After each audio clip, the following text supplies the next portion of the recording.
બાપા આશ્રમ માંથી આંબાએ 3000 ની ચોરી કરી. હે અંબા, આશ્રમમાં ચોરી કરી? અરે વાલા, જે આશ્રમમાં તે ખાધું પીધું ત્યાં ખોઈ ગયું.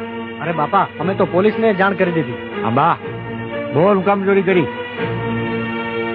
બોલ, કેમ બોલતો નથી? બાપા, મારી દીકરીના 15 દિવસમાં લગ્ન લેવાના છે અને મારા ઘરમાં રાતી પાઈ નથી બાપા, એટલા આટું મેં ચોરી કરી બાપા. ક્યાં છે ચોર? આ સાહેબ ચોર નથી, એની દીકરીના લગ્ન હતા અને થોડીક મજબૂરી હતી એટલે એને આ કામો કર્યો. લ્યો સાહેબ, 3000 રૂપિયાની ચોરી કરી છે ને આ 2000 રૂપિયા મારા તરફથી. એની દીકરીના લગ્ન છે એટલે એને તમે હાંચવીના ઘર સુધી મૂકી આવજો, એને મારતા નહીં. બાપા એ મારા પર છોડો, એની ચિંતા કરતા નહીં. બીજું કઈ કામ હોય તો કયો. બાપા સીતારામ. સીતારામ વાલા સીતારામ.